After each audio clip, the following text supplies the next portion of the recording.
যে তিনি কিভাবে মানুষের মধ্যে সাম্য সমান অধিকার প্রতিষ্ঠা করেছেন।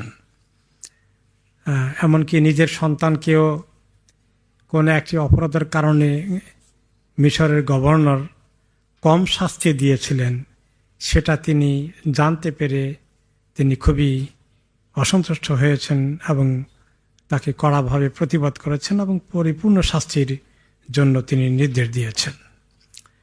এরপর আমরা দেখি যে ইসলামের মধ্যে বড় লোক ছোট লোক, ভিআইপি নন ভিআইপির কোনো পার্থক্য নেই। আমাদের দেশে মনে করেন যদি কোনো ধরনের সামাজিক কোনো কিছু ঘটে, তাহলে যারা সমাজের উঁচু তবকার তাদের জন্য এক রকমের আইন, নিচু তবকার লোক হলে আরেক রকমের বিচার আচার, আইন কানুন ছাড়াও সামাজিকভাবে ডিল করার বিষয়গুলোকে যেভাবে আমাদের শ্রেণী তারতম্য করি আমরা বড় লোক ছোট লোকের মধ্যে, এটা ইসলামে নাই, কারণ সমস্ত মানুষের অধিকার সমান। তো সেই বিষয়ে অনেকগুলো কাহিনী ওমর রাদিয়াল্লাহু আনহু জমানায় ঘটেছে। তিনি দেখিয়ে দিয়েছেন যে সমাজের উঁচু তবকা নিচু তবকার মধ্যে কোনো পার্থক্য নেই। জিবিল্লা নামে এক লোক বা জিবলা নামে এক লোক ছিলেন বনি গাসসানের one of the local kings, এক ধরনের ওই খ্রিস্টানদের আন্ডারে যে সিরিয়ার যে অঞ্চলটি ছিল, সে অঞ্চলের লোকাল একটা ছোটোখাটো রাষ্ট্রের সে প্রধান বাদশার মতো, আমিরের মতো রোমান গভর্নমেন্টের আন্ডারে ছিল। পরে সেই এলাকার লোকেরা ইসলাম কবুল করে ফেলে, কিন্তু তার নিজস্ব রাজত্ব চলতে থাকে। তো সে এক পর্যায়ে দেখলো যে ইসলাম তো দেখা যাচ্ছে প্রতিষ্ঠা হয়ে যাচ্ছে, মানুষ দলে দলে ইসলাম কবুল করছে, তো ভালোই। সে নিজেও চিন্তা করলো যে আমি তাহলে ইসলামকে দেখি, ইসলাম কবুল করে ফেলি, তাহলে তো মনে হয় না আমার সম্মান আরও বাড়বে। সবাই যদি ইসলামে থাকে আর আমি যদি অন্য ধর্মে থাকি তো সুবিধা হবে না। তখন তার নাম হলো জিবলা। সে চিন্তা করলো যে আমি মদিনায় যাই দেখি। তো তিনি মদিনায় আসলেন। এসে তারপরে তিনি ওমর রাদিয়াল্লাহু আনহুর সঙ্গে দেখা করলেন এবং যাওয়ার আগে তিনি চিঠি লিখলেন যে আমি রোমান সম্রাটের অধীনে লোকাল আমির বা লোকাল জমিদার অথবা লোকাল রাজা হিসাবে রাজত্ব করে আসছি। তা আমি যেটা চিন্তা করেছি যে যেহেতু আরবের অনেকে ইসলাম কবুল করে ফেলেছে, আমি ইসলাম কবুল করে ফেললাম এবং আপনার সঙ্গে দেখা করতে আসতে চাই। চিঠি লিখে পাঠালেন। তো ওমর রাদিয়াল্লাহু আনহু খুব খুশি হলেন, ভালো কথা। রাজা যদি ইসলাম কবুল করে, প্রজারা তো অনেকেই তাকে কপি করে কবুল করে ফেলবে, ভালো কথা। তাকে আসতে বললেন এবং তিনি আসলেন মদিনায়। তারপরে মদিনায় এসে ওমর রাদিয়াল্লাহু আনহু তাকে যথেষ্ট সম্মানের দৃষ্টিতে মেহমানদারি করলেন, থাকলেন, কথাবার্তা গল্পগুজব করে তাকে উৎসাহিত করলেন যেন সে ইসলামকে ভালো করে বোঝার চেষ্টা করে। এরপরে হজের সময় হয়ে গেল, ওমর রাদিয়াল্লাহু আনহু হজে যাচ্ছেন। তো সে বলল যে আমিও হজে যাই। তো ঠিক আছে, হজের সেও আসলো, এসে তাওয়াফ করছে, হজের তাওয়াফ করছে। এখন মুসলমান হয়েছে, মুসলমানরা যেভাবে তাওয়াফ করে সেভাবেই তাওয়াফ করছে। এখন এহরামের হালতে তার গায়ের উপরে যে চাদরটা ছিল, ওই চাদরটা ওই যখন তাওয়াফ করছিল তখন আরেকজন সাধারণ মুসলিম, একজন বেদুইন মুসলিম খেয়াল করে নাই, তার ওর চাদরের উপরের অংশে কোনা নিচে নেমে গেছিল। সে ওটার মধ্যে তার পাড়া দিয়ে ফেললো, বাই মিস্টেক, বেদুইনটা। তো পাড়া দেওয়াতে সে তো সামনের দিকে যাচ্ছে, গায়ের চাদরের এক মাথায় পাড়া দিলে সে সামনের দিকে যাচ্ছে, তো গেলে কি হয়, চাদরটা খুলে গেছে, গা থেকে শরীর থেকে খুলে পড়ে গেছে। এবং এইটা সে দেখে তো সহ্য করতে পারলো না। সে একজন এত সম্মানিত জমিদার, লোকাল রাজা, এখন তার গায়ের কাপড় পরিগুলো এইভাবে এক্সপোজ হয়ে গেল। সে তাকে এমন জোরে এক থাপ্পড় মারল যে তার নাকটাই বলে গেলে ভেঙে গেল, এত জোরে থাপ্পড় মেরেছে।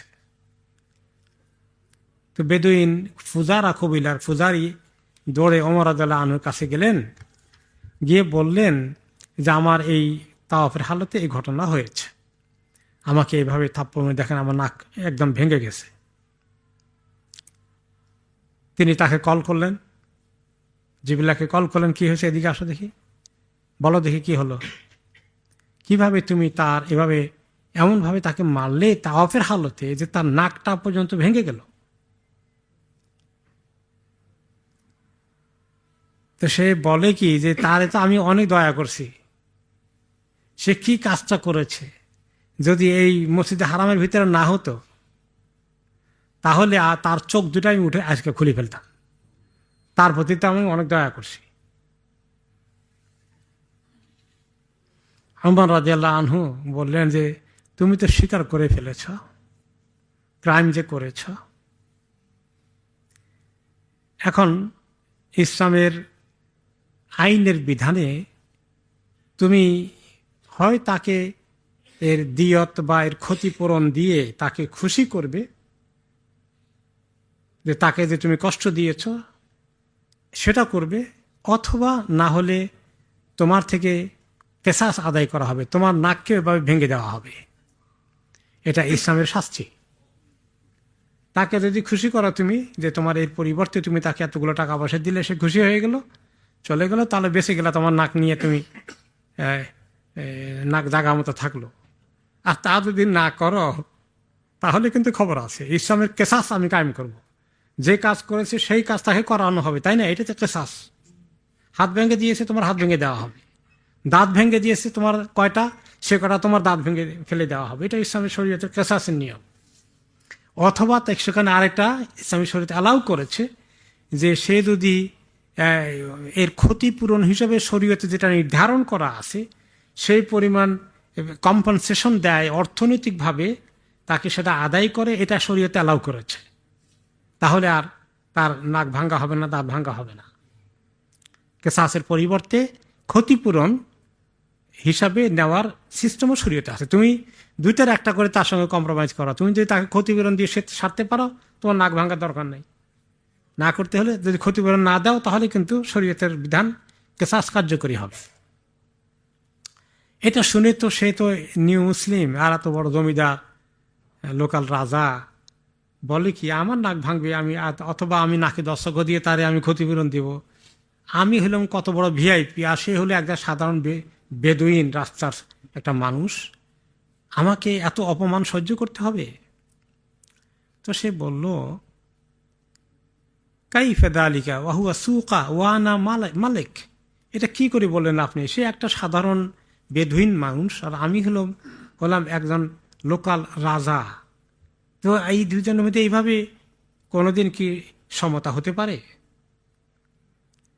ওমর বললেন যে ইন্নাল ইসলাম কাদ সাওয়া বাইনাকুমা, আপনি জানেন না ইসলাম তোমাদের দুইজনকে একদম সমান লেভেলে এনে দিয়েছে, সমান, জমিদার আর প্রজা কোনো পার্থক্য নেই। এই ইনসানিয়তের দিন হচ্ছে ইসলাম। এখন এই কথা শোনার পরে সে আমির লোকাল রাজা বলে লাকাদ যানানতু ইয়া আমির আল মুমিনিন আন আকুনা ফিল ইসলামে আ'আজ্জা মিন্নি ফিল জাহিলিয়া। কি শোনালেন আমাকে, আমি তো মনে করছি জাহিলি সমাজে আমি যে সম্মানের অধিকারী ছিলাম, ইসলাম কবুল করে যে সম্মান আমার আরো বাড়ার কথা, এখন তো দেখি যে আমার সম্মান গেল। এখন তো এটা কেমন হলো আমি তো এটা বুঝতে পারছি না। আমি তো আরো বেশি সম্মানিত হওয়ার জন্য ইসলামে আসছি, সম্মান তো আমার আগে থেকে বহু আছে। তো ওমর ফারুক রাদিয়াল্লাহু আনহু বললেন দা আনকা হাদা, এই সমস্ত এই কথাবার্তা এগুলো রাখেন আপনি। ফাইন্নাকা ইনলাম তুরদির রাজুল ইখতাসাসতু লাহু মিনকা, তাকে যদি মুক্তিপণ অথবা কি বলে এটাকে ক্ষতিপূরণ না দিয়ে তাকে খুশি যদি না করতে পারেন তাহলে কিন্তু আপনার কেসাস কার্যকরী হবে, কোনো ছাড় নাই। ফাকালা জিবরিল ইদান আতানাসসার, এখন জিবলা বলে যে তাহলে আর দরকার নাই ইসলামে থাকার, এত তখন আপনাদের সমান অধিকার।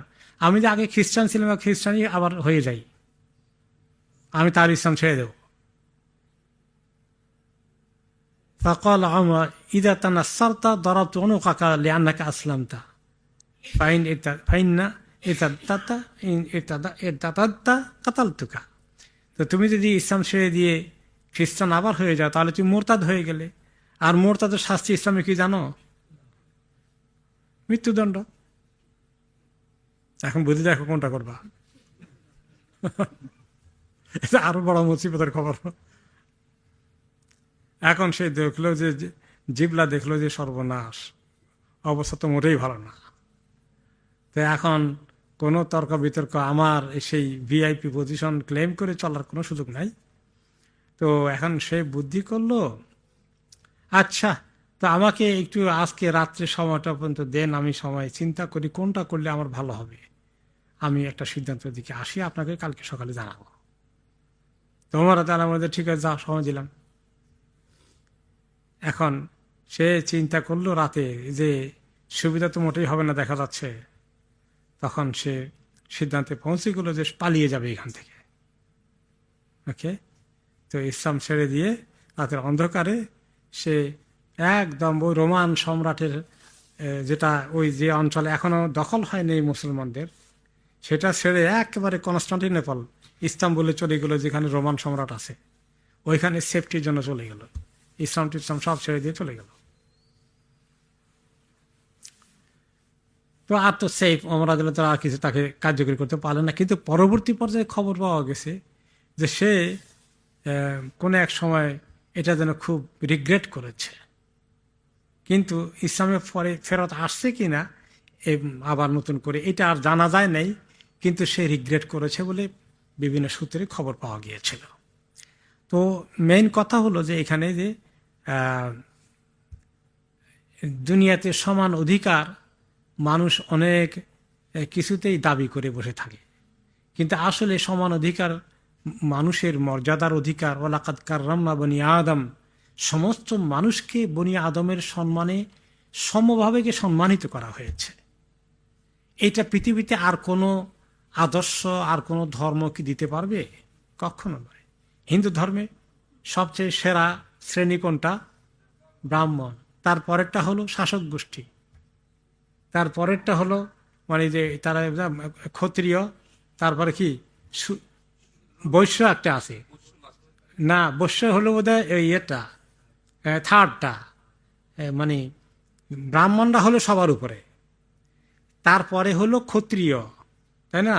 ক্ষত্রিয় হলো যারা শাসক গোষ্ঠী, এরপরে বৈশ্য, বৈশ্য হলো যারা রাজকর্মচারী অথবা যারা ব্যবসায়ী, আর শূদ্র নমশূদ্র এরা হচ্ছে যারা নিচু কাজ করে, মুচি, মেথর, নাপিত, এরা কোনোদিন এদের এই গোত্র থেকে উপরে উঠতে পারবে না।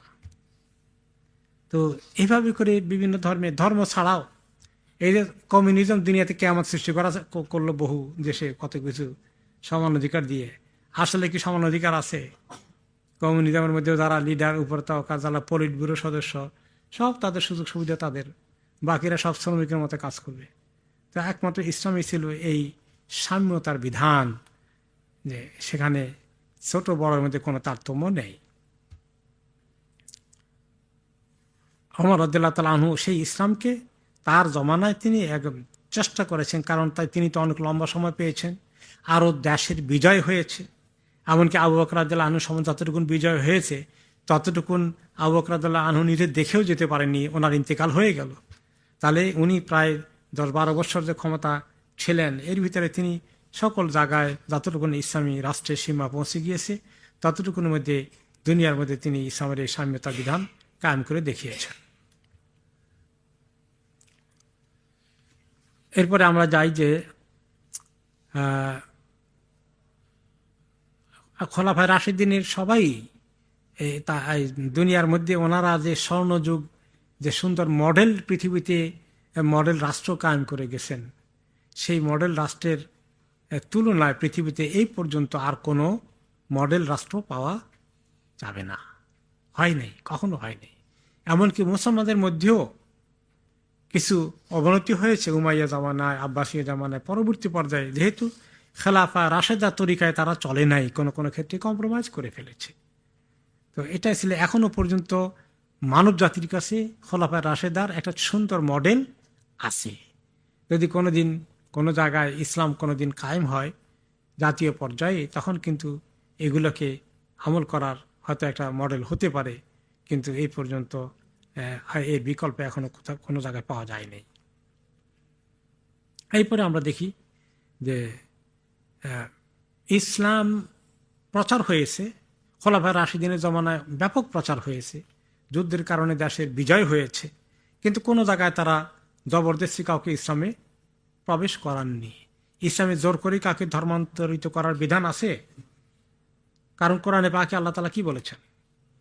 লা ইকরাহা ফিদ্দিন, ধর্মের মধ্যে কোনো জবরদস্তি নাই।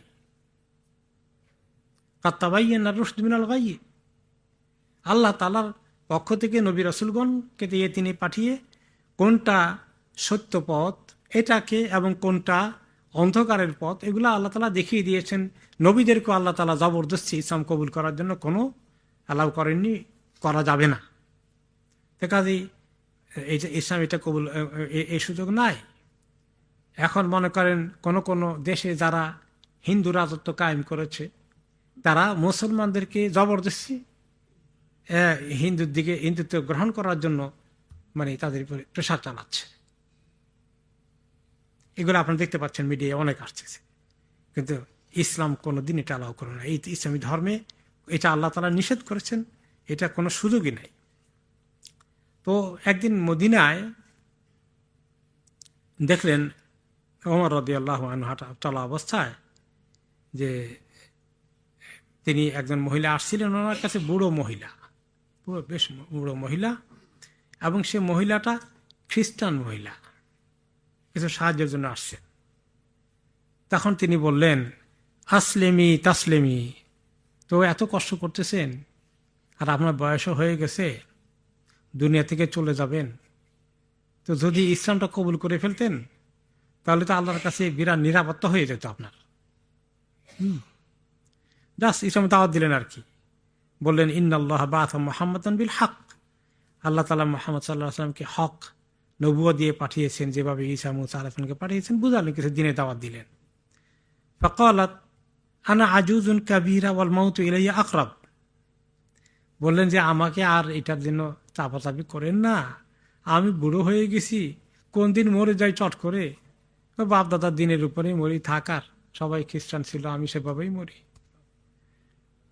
তো তিনি তাকে আর চাপাচাপি করলেন না, যে কাজে আসছিল তার হয়তো কিছু সাহায্যের জন্য বা কোনো বিষয়ের জন্য, সেটা তিনি পূরণ করে তাকে বিদায় করে দিলেন। তো কারণ তিনি চাইলেন না। আবার তিনি একটা মন্তব্য করলেন যখন মহিলাকে বিদায় করে দিলেন, আশেপাশে যারা ছিল ওনারা শুনলেন যে আল্লাহুম্মা ইন্নী আরশাদতু ওয়া লাম উকরিহ, আল্লাহ আমি তাকে শুধু ইসলামের দাওয়াত দিয়েছি, আমি তাকে কোনো জবরদস্তি কিছু করি নাই, আল্লাহ আপনি আবার আমার বিচার করেন না এইভাবে যে আমি তার বিপদের মুহূর্তে তারে কি আমি একরকমের প্রেসার দিলাম কিনা। কারণ তিনি জানেন আল্লাহ তাআলা কি বলছেন কোরআনে, লা ইকরাহা ফিদ্দিন, এটার জন্য আল্লাহর কাছে দায়ী হয়ে যান কিনা। সে আসছিল তোমার কাছে একটা বিপদ থেকে উদ্ধার পাওয়ার জন্য, আর তুমি তাকে চাপাচাপি করছিলে কিনা ইসলাম কবুল করার জন্য। ইয়া আল্লাহ, এটার নাম হলো ইসলাম। সুবহানাল্লাহ। এরপরে ওমর রাদিয়াল্লাহু আনহুর একজন কৃতদাস ছিল, সে ছিল খ্রিস্টান। আরব দেশে তো তখন ওই যে সিরিয়া অঞ্চলে তো খ্রিস্টানরা ছিল, তো যাওয়া আসা জাহেলি সমাজে হতো, তো কিছু কিছু খ্রিস্টানও পাওয়া যেত। তো এরকম খ্রিস্টান একটা ওনার গৃহ পরিচারক বা ভিত্তের মতো ছিল, সে আসলে কৃতদাস। সে নিজে বলল, ওমর রাদিয়াল্লাহু আনহু ইন্তেকালের পরে ঘটনা বলল যে কুনতু আবদান নাসরানিয়ান লি ওমর, আমি ওমর রাদিয়াল্লাহু আনহুর কৃতদাস হিসাবে তার বাড়িতে ছিলাম।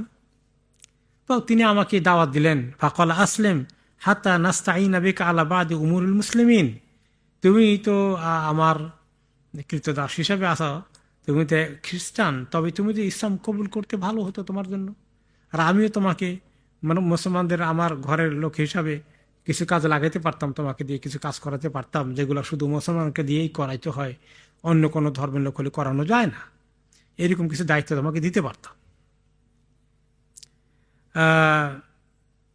তো সেই কৃতদাস বলে আবাই তো আমি আমি বলছি না, আমি মুসলিম হব না। কৃতদাস বলল আমি মুসলিম হব না। তখন ওমর রাদিয়াল্লাহু আনহু বললেন, ওকে, লা ইকরাহা ফিদ্দীন, আল্লাহ বলে দিয়েছেন আমি তোমাকে চাপাচাপি করবো না, তুমি জবরদস্তি করবো না, তুমি মনে করো না আমি তোমাকে জবরদস্তি মুসলমান বানাতে চাচ্ছি, ন খালাস, তোমার খুশি। তারপরে সেই কৃতদাস বলে ফালাম্মা হাদারাতুল ওয়াফা আতাকানি, যখন ওমর রাদিয়াল্লাহু আনহুর মৃত্যুর সময় এসে গেল, তিনি আমাকে ডাকলেন, ডেকে আমাকে মুক্ত করে দিলেন, স্বাধীন করে দিলেন। যা, তুমি আর কৃতদাস হওয়া লাগবে না, তোমাকে মুক্ত করে দিলাম। এযহাব হাইথু শি'তা, তুমি যেখানে যাও চাও তুমি সেখানে গিয়ে ইসলাম মানে তোমার জীবনকে চালাও, আর তোমার কোনো বাধ্যবাধকতা থাকলো না। তো এভাবেই আমরা দেখি যে ইসলাম কিভাবে মানুষকে ধর্মীয় স্বাধীনতা দিয়েছে। যদিও আল্লাহ তাআলা কি পছন্দ করেন কেউ অমুসলিম থাকুক, আল্লাহ কি কারো প্রতি খুশি হবেন অমুসলিম থাকলে? কিন্তু সেটাও আল্লাহ তাআলা নিজেই কোরআনের প্রিন্সিপাল দিয়েছেন, কাউকে জবরদস্তি ইসলামের মধ্যে ঢুকানো যাবে না, এবং ইসলামী শরীয়তের এটাই রুল।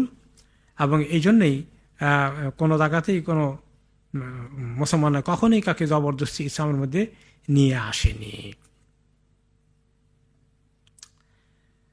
এরপরে আমরা দেখি যে ধর্মীয় স্বাধীনতা দিয়েছেন এবং কি ধর্ম চর্চা করারও সুযোগ দিয়েছেন। ইসলামী ফিকহের মধ্যে সমস্ত ফোকারা একমত যে যারা ইসলামী রাষ্ট্রে বসবাস করে, অন্য ধর্মী বিধর্মী যারা আছে, বিভিন্ন ধর্মের অনুসারীগণ, তাদেরকে তাদের ধর্মীয় ইবাদত অনুষ্ঠান, আচার অনুষ্ঠান, পূজা ইত্যাদির অনুমতি দেওয়া যাবে, দিতে হবে।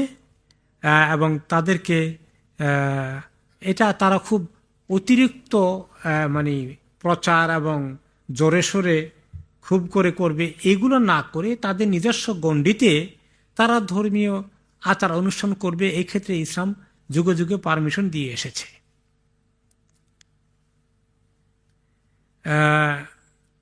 তাদের নিজস্ব এলাকার মধ্যে তারা প্রকাশ্যভাবে যা কিছু করার করবে, কিন্তু যখন তারা মদিনা এরকম মুসলমানদের মেজরিটির অঞ্চলে যখন ভিতরে যখন বসবাস করে, তখন সেখানে তারা এটাকে খুব জৌলুস করে একেবারে মানে বড় প্রকাশ্যভাবে মাইক টাইক দিয়ে ইত্যাদি করে খুব বেশি করবে, এটা আবার অ্যালাউ করেন নাই, যে তোমাদের নিজস্ব ইবাদতখানার ভিতরে তোমরা করবে।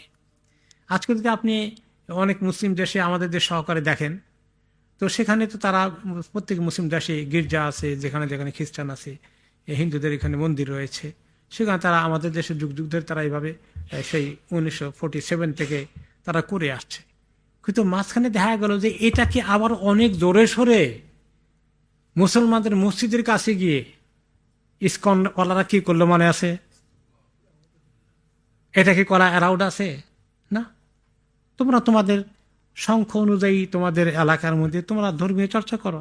মসজিদের মধ্যে তারাবি নামাজ পড়তে পারে না, কারণ তারা তো তখন তাদেরকে তো সুযোগ দেওয়া হয়েছে, তাদেরকে প্রথম শ্রেণীর নাগরিক মনে করা হয়েছে, আর মুসলমানরা হয়ে গেছিল বোধহয় দ্বিতীয় শ্রেণীর নাগরিক। সিলেটের কাহিনী মনে আছে যে সেখানে কত সমস্যা হয়ে গেল, একাধিক জায়গায় হয়েছে এটা, যে তারাবি নামাজ পড়তে পারতেছে না, এত জোরে তাদের মানে তারা মিছিল করে নিয়ে আসছে।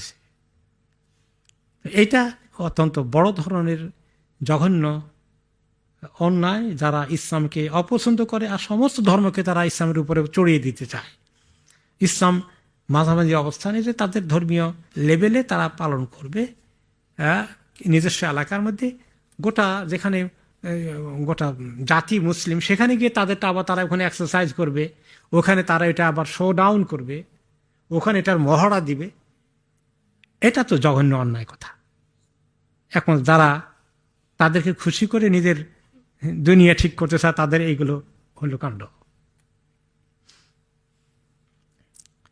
ওকে, তাহলে যুগে যুগেই ইসলাম, আপনি দেখেন আমাদের পাশের দেশে মুসলমানদের কি অবস্থা, কিভাবে করছে।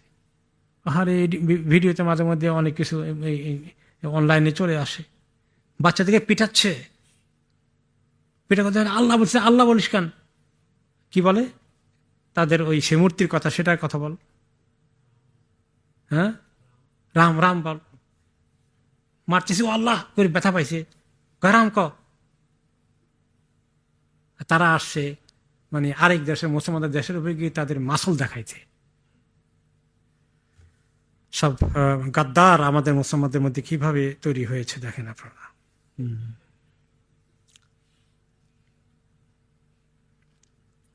এরপরে আমরা দেখি যে ওমর রাদিয়াল্লাহু তাআলা আনহু সেখানে তাদেরকে তাদের নিজস্ব দিন চর্চা করার তাদের গণ্ডির ভিতরে তিনি অ্যালাউ করেছেন, ওকে, এবং তাদের প্রতি যেন কেউ কোনো দুর্ব্যবহার না করে সে ব্যাপারে তিনি তাদের সঙ্গে তাদেরকে শেয়ার করেছেন।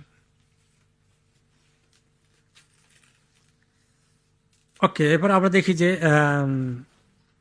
একবার ওমর রাদিয়াল্লাহু তাআলা আনহু কিছু এক এলাকা দিয়ে যাচ্ছিলেন, সেখানে দেখতে পেলেন যে একজন লোক, বুড়ো মানুষ, অন্ধ, অনেক বুড়ো, সে তিনি লোকদের দাঁড়ে দাঁড়ে মানে একটু ভিক্ষা করছে।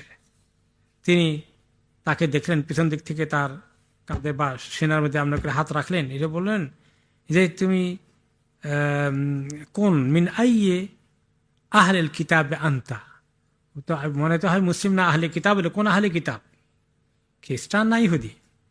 ফকাল ইহুদি, বলে যে আমি তো ইহুদি। ফকাল মা আল জাআকা ইলা মা আরা, তা আপনার এই অবস্থা কেন? বললো যে আমার বয়স হয়ে গেছে, আমি লোকদেরকে যা জিজিয়া ট্যাক্স যেটা মুসলিমরা দিতে হয় সেটা দেওয়ার জন্যে, আমি আমার নিজের চলার জন্যে আমার কিছু সাহায্য করা ছাড়া তো কোনো উপায় নেই, আমার কোনো ইনকাম নাই।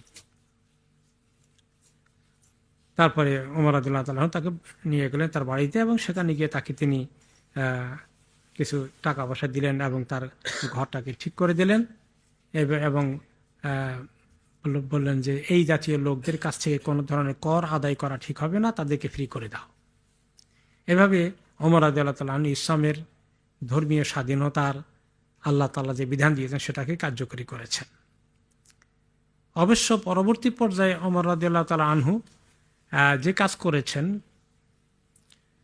মদিনা থেকে তিনি খাইবার ইহুদিদেরকে তিনি বিতাড়িত করেছেন এবং নাজরান এলাকার খ্রিস্টানদেরকেও সেখান থেকে বিতাড়িত করেছেন। কেন করেছেন এটা? কারণ তারা ওখানে বসে বসে এই ইহুদিরা আর নাজরান এলাকায় খ্রিস্টানরা ওই বহিঃশক্তির সঙ্গে পরামর্শ করে ষড়যন্ত্র পাকাচ্ছিল। সেই ষড়যন্ত্র থেকে তারা যখন থামে নাই, ওই এলাকায় তারা বেশি মেজরিটি বসবাস করত, আর ওই বহিঃশত্রু রোমান সম্রাটের সঙ্গে যোগাযোগ করে টোরে তারা এখানে শেষ পর্যন্ত একটা আল জাজিরা আল আরাবিয়া, যেখানে পরিপূর্ণ সবাই প্রায় ভাস্ট মেজরিটি 90%, 95% ইসলাম কবুল করে ফেলেছে, এখানে একটা গন্ডগোলের একটা ষড়যন্ত্রের আখড়া হয়ে গেল। সেই উসিলায় তিনি তাদেরকে, যেহেতু তারা ষড়যন্ত্র করেছে ইসলাম রাষ্ট্রের বিরুদ্ধে, রাষ্ট্রদ্রোহী হয়ে গেলে তো তখন সেখানে তাদের সেই অধিকার আর থাকে না, তখন তিনি তাদেরকে সেখান থেকে বিতাড়িত করলেন। এবং একটা হাদিসে রাসূলুল্লাহ সাল্লাল্লাহু আলাইহি ওয়াসাল্লাম বলে দিয়েছেন, আগাম বলে গেছেন, তিনি এত এগুলো কার্যকরী করতে পারেন নাই। কি বলে গিয়েছিলেন? লা ইয়াজতামিউ দীনানি ফি জাজিরাতিল আরব, আরব উপদ্বীপে দুই দিন একসঙ্গে বসবাস করতে পারবে না। আরব উপদ্বীপে একদিন থাকবে। মেইন সেই আরব উপদ্বীপ বলতে এখন কোন কোন দেশ বোঝায়? সৌদি আরব, ইয়ামান, তারপরে কাতার ইত্যাদি এই এলাকাগুলো, মিডল ইস্টের কয়েকটি এলাকা, বিশেষ করে সৌদি আরবটাই মেইন। তো এইখানে দুই দিন একত্রে একসঙ্গে বসবাস করতে পারবে না। তো এটা তিনি বলে গেছেন, তিনি কার্যকরী করতে পারেন নাই, কারণ ওনার সময় তো এখানে অনেক দূর যায় নাই তো মদিনার বাইরে ইসলাম। ইয়াদখুলুনা ফি দীনিল্লাহি আফওয়াজা, ফাতে মাক্কার পরে শুরু হয়েছে যাওয়া। ফাতে মাক্কার কতদিন পরে তিনি ইন্তেকাল করলেন? 1 বছরের মাথায়। 1-1.5 বছরের মাথায় তিনি চলে গেলেন। কাজেই তো এটা তিনি অ্যাডভান্স বলে গেছেন, সেটাও ওমর রাদিয়াল্লাহু আনহু ওই হাদিসের সামনে রাখলেন। আর যখন দেখলেন ষড়যন্ত্র শুরু হয়েছে, তখন তাদেরকে সেখান থেকে তিনি এই 2 জায়গা থেকে সরিয়ে দিলেন। এখন আজকে এই জমানায় বর্তমানে এল জাজিরার আরাবিয়ার মধ্যে ইহুদি নাসারাদেরকে কিভাবে ওয়েলকাম করা হচ্ছে দেখতে পাচ্ছেন তো। আল্লাহ তাআলা হেদায়েত করুক এই উম্মার যারা দায়িত্ব পালন করছে।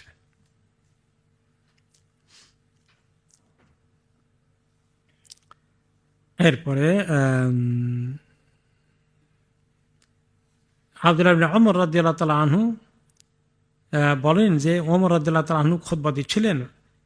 ফাকালা ইন্না রাসূলুল্লাহ সাল্লাল্লাহু আলাইহি ওয়াসাল্লাম আমালা ইয়াহুদা খাইবার আলা আমওয়ালিহিম ওয়া ক্বালা নুকিররুকুম মা আকাররাকুমুল্লাহ, যে আল্লাহ নবী করিম সাল্লাল্লাহু আলাইহি সাল্লাম খাইবারের ইহুদিদেরকে বলেছিলেন যে তোমাদেরকে আল্লাহ তাআলা যতটুকু অধিকার দিয়েছেন ততটুকু আমরা দেব, তোমাদের সম্পদের উপরে আমরা হাত দেব না, তোমাদের এগুলো তোমরা রাখতে পারবে। তারপরে একবার আব্দুল্লাহ বিন ওমর তিনি গিয়েছিলেন খাইবার এলাকায়, ওনার যে অংশ ছিল সেখানে নিজের খেজুর বাগানকে দেখাশোনা করতে। ফাউদিয়া আলাইহি মিনাল লাইল, রাতের বেলায় আব্দুল্লাহ বিন ওমরকে হামলা করা হয়েছিল ফিজিক্যালি, এবং সেখানে তারা ওনার হাত পাকে মস্কে দিয়েছিল। তো এই খবর যখন ওমর রাদিয়াল্লাহু আনহুর কাছে আসলো, ওনার ছেলে হিসাবে নয়, একজন মুসলিম হিসাবে, ওরা তাদের নিরাপত্তা দেওয়ার কথা যে মুসলমানরা তাদেরকে শারীরিকভাবে কোনো দুশ্মনী করবে না, তারাও দুশ্মনী করবে না, তারাও তো তাকে এই দুশ্মনী করলো, ক্ষতি করলো।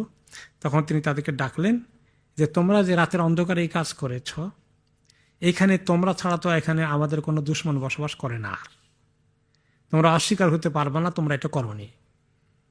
ওকে, কাজেই আমরা বুঝতে পারতেছি তোমাদের অস্তিত্ব ইসলামের জন্য চ্যালেঞ্জ। কাজেই তোমাদেরকে এখান থেকে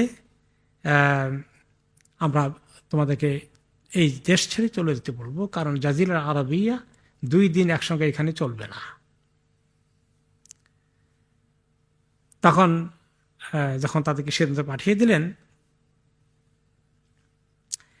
তারা আসি বলল, ইয়া আমির আল মুমিনিন আতুখরিজুনা ওয়াকাদ আকাররানা মুহাম্মাদুন সাল্লাল্লাহু আলাইহি ওয়াসাল্লাম ওয়া আমালানা আলাল আমওয়াল ওয়া শারাতা যালিকা লানা, আপনি আমাদেরকে এখান থেকে বহিষ্কার করে দেবেন?